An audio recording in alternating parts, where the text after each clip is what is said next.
report to us, give us a quick 5-minute report, things that they would like the board to know, things that they would like the stakeholders to know about their activity, and if they would like to ask something or need the board's help. Item 14 is the outreach committee. Jen? Hi, I'm Jen. Bill Bowerman. And I'm the chair of the outreach committee. We had our meeting on just a few weeks ago, actually, the second Thursday of October. Yes. Oh, sorry. This is a new process. Can you explain a little bit what the outreach committee is about? Oh, well, I'm going to do you one better. I'm going to read you the description posted on the website. The outreach committee's mission is to inform and engage the stakeholders as well as the community at large. We will inform the community about events and occurrences involving and addressed by the PRNC in which the community can participate. The committee will use video, printed materials, alliances with mass media outlets and other community groups such as HOAs, PTOs, and individual board members as ambassadors to convey information tailored by the needs of the day. All the materials created and disseminated by our committee will be done with transparency and aligned with the interests and goals of the PRNC board on behalf of our community. Also, all marketing decisions by the committee will keep the goal to minimize the carbon footprint and waste created materials used when possible. And we decided also that instead of meeting once a month, we're going to meet once a quarter. So our next meeting won't be until the second Thursday of January. That's January 12th.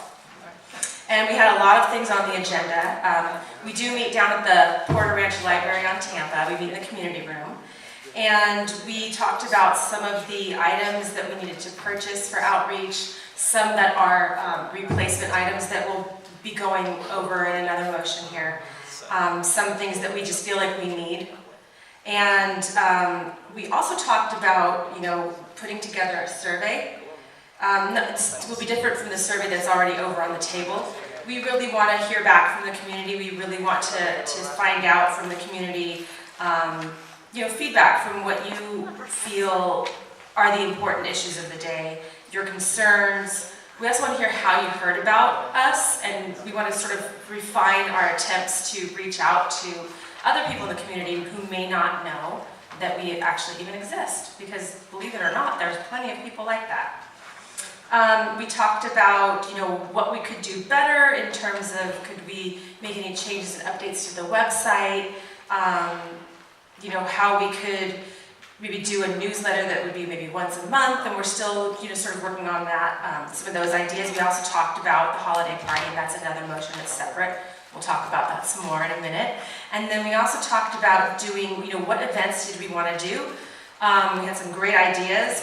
We're still sort of in the talking it through phase. We haven't completely decided on one thing or another, and we're obviously going to include the board and get feedback from you guys and see what you think as well, and the community. And what else did I want to tell you guys? I think that's it for now, because there's some items that are coming up on another motion that pertains to what I just talked about. Sound good? Any questions from the board to the outreach committee chair? Oh, how many people are on the committee? And like any other board members? Oh, yeah. Sorry, I thought I'd want to do this, but I'll tell you. So it's, I'm the chair. Christina Zikovich is the vice chair. She's a stakeholder. Alex Kim, who's a board member, is on our committee. Jason Hector is a board member. He's on our committee. And Sandy Naiman is a stakeholder, and she's also on our committee. So we've got 5. Any other question?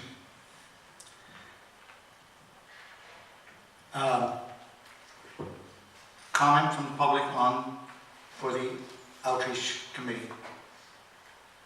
Yes. I think we discussed it at a meeting recently where it would really be advantageous if the presidents of these different HOAs, including myself, had maybe some special information or something that was delivered by you to us, and that we could disseminate to our owners. Because some of us have, 200 in an association, 50, 150,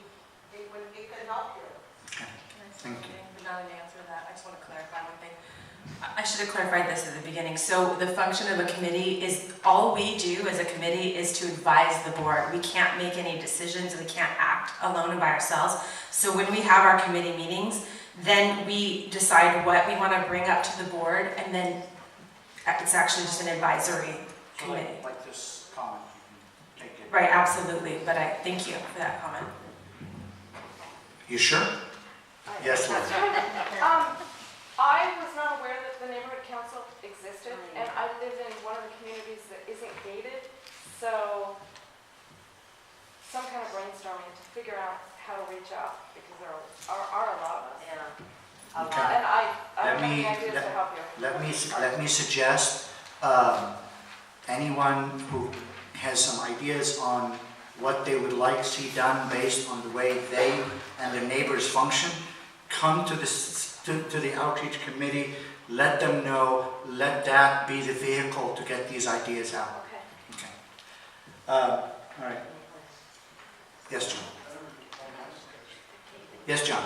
My suggestion on that, and I know there are some people that aren't unaware of, neighborhood councils and their function, is instead of emails, because obviously you don't have everybody's email, send out a mailer at least one time, and it goes to people's houses, and invite them to one of the meetings.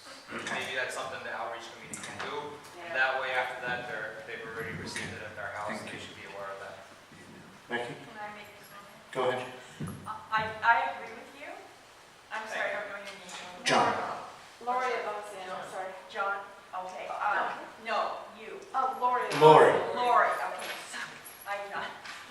That was a big issue in Gasly. All of the homeowners associations were represented, but none of the groups that are not gated were represented. And I did bring that up many, many times. And we had no I mean, Essen did a great job, I'm not saying that.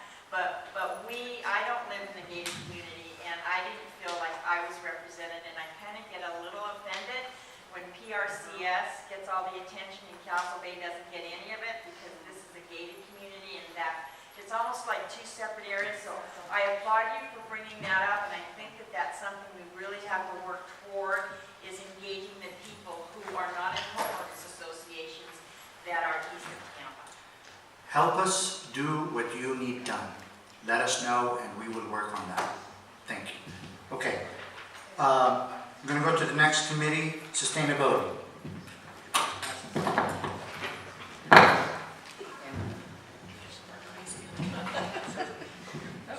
Yes. Okay. Thank you. Okay, so Susan Corman Chang, I'm the Sustainability Committee Chair. We meet the first Tuesday of every month, which we're going to be doing for the next few months, again at the Porter Ranch Library, the community room, from 6 o'clock to 8 o'clock. The library closes at 8. So we have 5 on our board, myself, I'm the chair, David Balin on the board, Jason Hector on our board, Lane Semper, stakeholder, and Assad Al-Najjar, also a stakeholder. And we open it up to the community. We can have communities and stakeholder members who are there, not members, but people who are interested in sustainability. So here's our mission statement. The mission of the Porter Ranch Neighborhood Council Sustainability Committee is to advance and promote sustainable living practices in our community through education, events, workshops, sharing of information and best practices, and by forging partnerships with other organizations, local schools, businesses, and vendors, and promote renewable and clean energy sources, reduce waste, promote recycling, and conserve energy. And this will also be posted on the Porter Ranch Neighborhood Council website, so people know what our committee does, because a lot of people say, what's sustainability? So if you have any questions about that, I'll take those at the end. We have a motion that we're going to be doing later, so I don't want to go into it too much about advising LADWP that we want them to reach 100% renewable energy by 2030, but we'll go into that in the motion later in the agenda. And we discussed very preliminarily, but again, we're only advisory, we have to take this back to the board, of having a workshop for people, perhaps inviting a firm called Pick My Solar, where they could discuss the pros and cons of leasing and versus purchasing and financing and things like that, because I think a lot of people want to go solar. It just takes so much research and it's so overwhelming. My husband and I just went through it, that to have someone come and explain that to the community, I think would be a really big benefit. So that's probably not going to be happening until the first of the year after the holidays. And also in December, we're going to have the sustainability liaison, Kevin, from the mayor's office, hopefully there to talk to us. And we also have some other items, like there is a council file from the city of Los Angeles to discuss a ban on fracking within the city of LA. So our committee will be working on that, a community impact statement on that as well. And are there any questions about sustainability or what we do, or where we meet again the first Tuesday of every month at the Porter Ranch Library? Any questions? All right.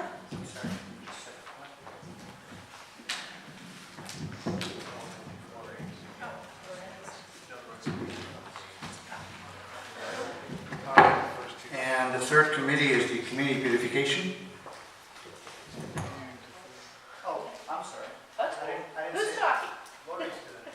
Am I doing it or Dad's doing Do you have a comment on the sustainability? it? No, I'm sorry. Oh, Okay, my name is Alex Kim. I'm the chair of Beautification Committee, and Lori Kalman, she's a co-chair in the committee, and she's going to do the report, okay?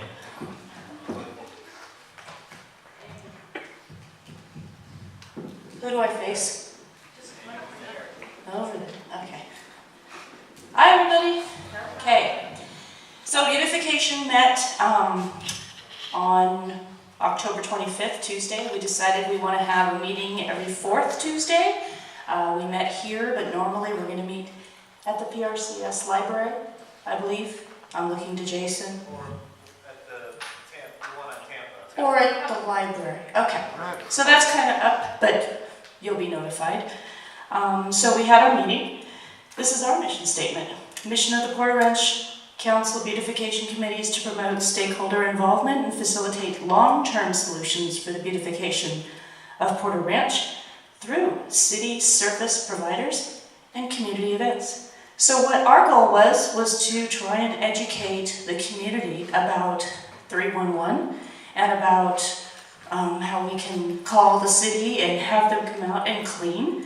And we got a real education when we went out and met one of the city service people, I forget his name, but anyway, and since meeting with him, we actually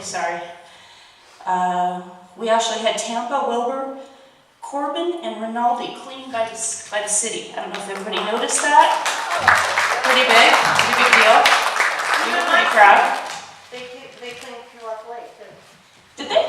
Oh, wow. Because we did ask them to go through, and we were pretty impressed. North of Rinaldi. They said that south of Rinaldi is a different neighborhood council, and our beautification committee is for north of Rinaldi. So anyway, but the one thing that they really stressed was the sidewalks are the responsibility of the homeowners, and we thought they were crazy. The sidewalks are the responsibility of the homeowner. So we were right by E.T. Park, right there. And he said, this is the responsibility of the city. So of course I called the city, and that was cleaned by the end of the week. Anyway, but we also got these pamphlets to give out to people, and we're going to go ahead and try and replicate them, get them from the city. But it basically explains the whole sidewalk thing, because we see a few challenges ahead. Reseda, all the way down. I don't think any of those homeowners know that they have that responsibility to clean that sidewalk. So again, we're working baby steps to educate the community. So there's something else I wanted to tell you. We're going to go ahead and meet with CD12 to see if they can help us figure out a way to educate and pursue some of these things that we want to do. Let's see. Also, one big thing was the trees. So in the committee, we found out, and I'm estimating, there's about 193 trees that have been removed on all of our site. I guess they're called tree, help me out. The sidewalks, yeah. Yeah, so the city removes those, and there's no plan to ever plant one unless we go to them and tell them that we will take the responsibility of watering it. So each individual tree Anyway, so each individual tree that we want to have replanted, we have to guarantee that someone or a classroom or a Girl Scout troop or a Boy Scout troop will take this on. And we'll do this for 2 years. That's the commitment. So we have a lot of work ahead of us, but those are the things just generally what we talked about. And then we wanted to have a big cleanup event. We were hoping maybe April 22nd, Earth Day. So we have some time to think about that, talk about that, come back, talk to outreach, yeah. And we meet on the 4th Tuesday of the month, so I think I covered everything. Yes? May I ask a question? Yes, you may. Okay, thank you, Sid. Do we contact somebody on the committee if we see trees that have died on our street? Who do we contact?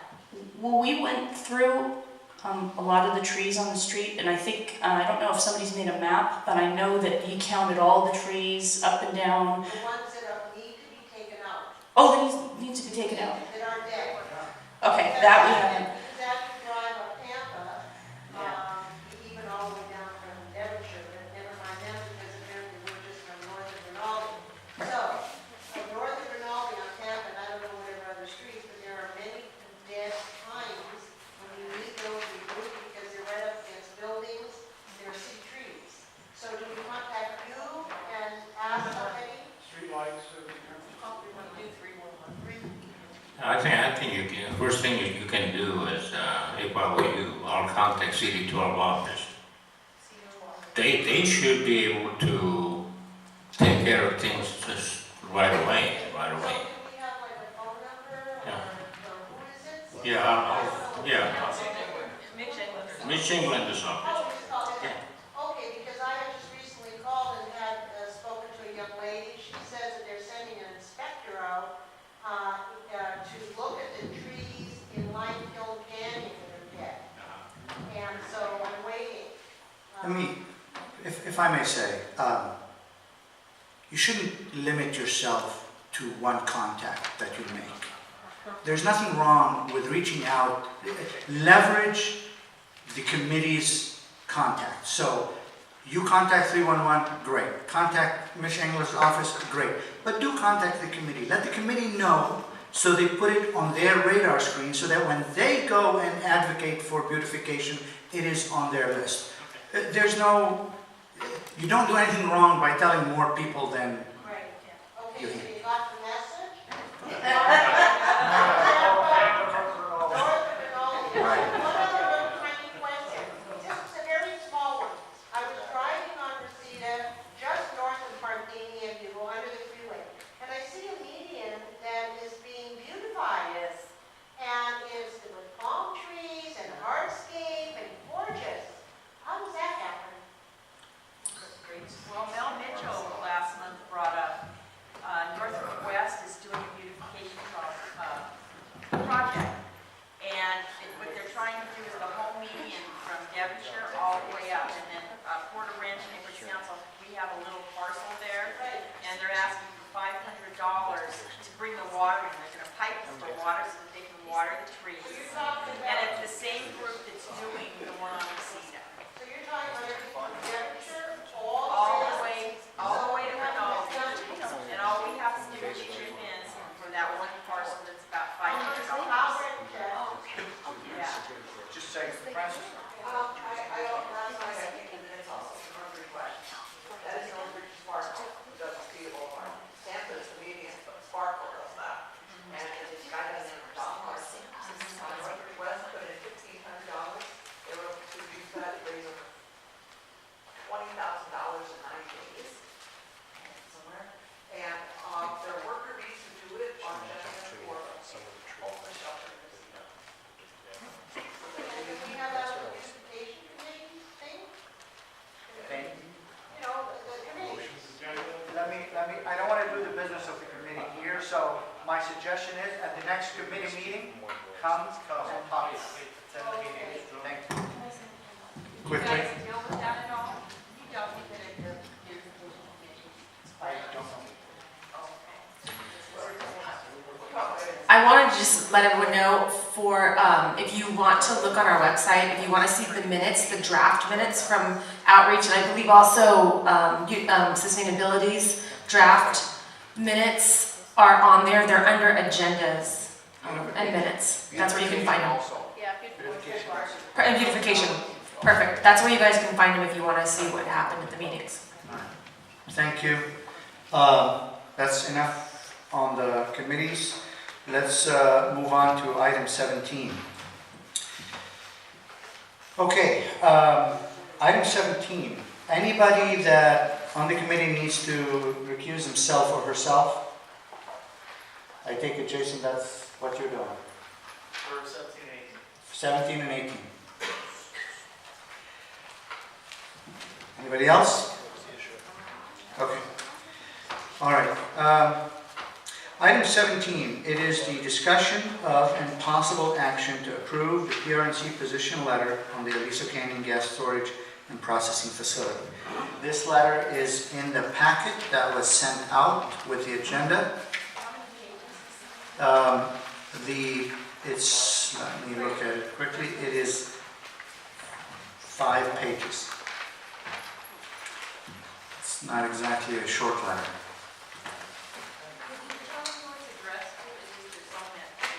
It's dated November 9th and it addressed to Governor Brown, but there are 2 behind each other.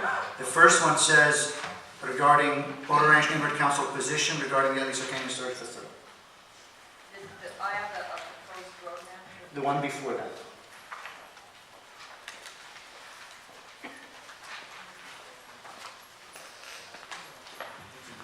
Okay, so I obviously am not going to read all this letter here, but I'd like to first open the floor for a motion. I'd like for someone to make the motion, someone to second it, and then we'll have our discussion. I'll make the motion. I'll second it. Okay, so this letter is one that we prepared last time, but we had to table because the city attorney was not ready to give us the clearance on it. Since then, we have received a couple of comments from the city attorney's office, and we made changes to the letter. It is stamped draft, just to make sure everybody recognizes that this is draft, and it's only, the draft will be removed after the board approves it, or if it doesn't get approved, then it'll go away. So, and the intent is that this letter, I will sign this letter. The names of the board are all on the first page. And this letter will be distributed to all elected officials, current ones at least, who are still in office by the time this letter goes out. But I will also ask for a motion for an addendum, a little later amendment to add LAUSD contact to this list, just so they also receive a copy of our letter.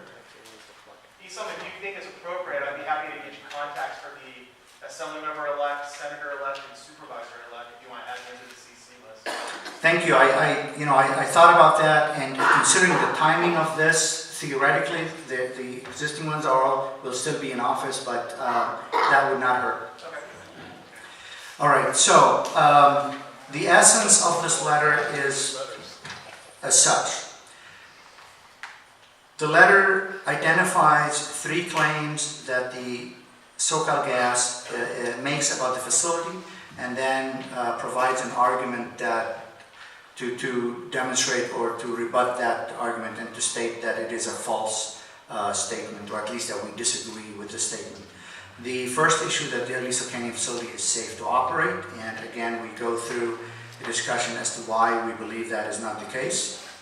That the gas blowout caused no adverse health impacts, and we disagree with that, and we make statements about that and why we believe that is not the case.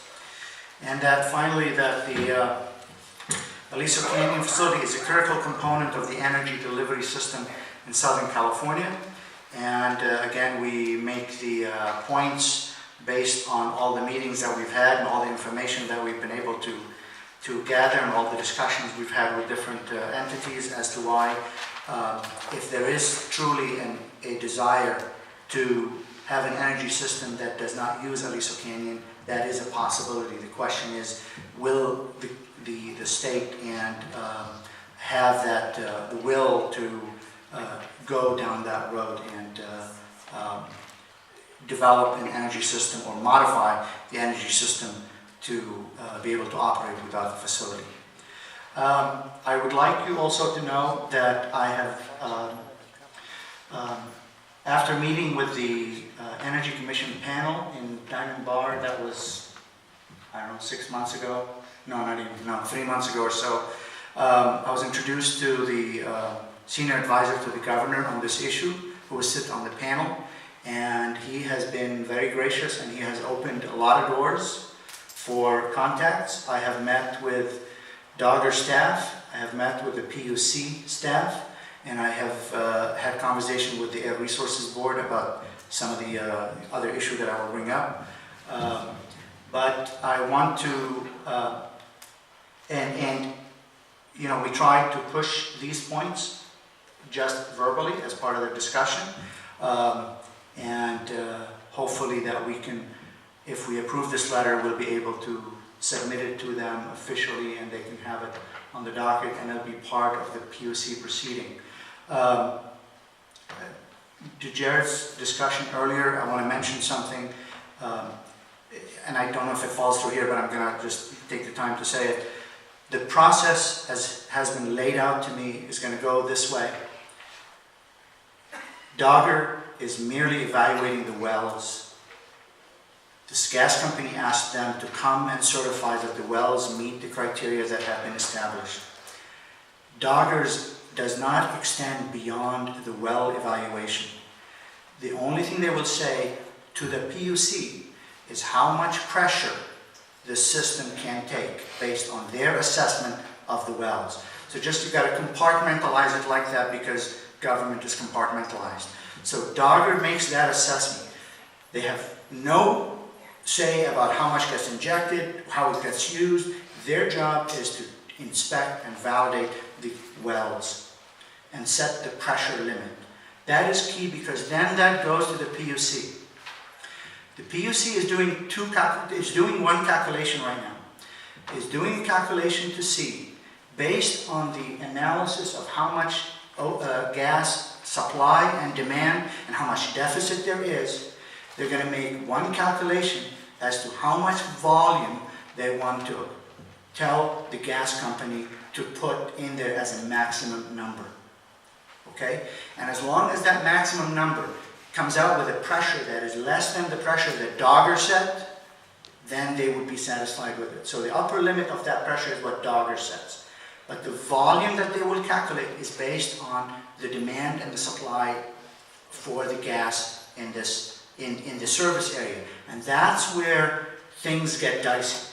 That's where there's a lot of voodoo math going on in the calculations. So we'll talk about that with the second letter, but that is really how the process is going to work.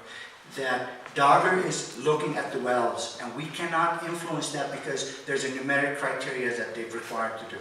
Once they meet it, it passes on to the PUC. The PUC needs to make the calculation as to whether they need to store gas and how much it needs to be. That's where the fight is. That's where the fight is. I personally think we shouldn't worry about Dogger. They got to go through their motion. It is the PUC's fight that we got to have. And then there's the releases on AQMD, but that's a topic for another day. But what happens next is in PUC's hands. And they're going through the calculation right now. And I'll talk more about that on the second letter. So, that's my comment on this letter. I'm not going to go through the details.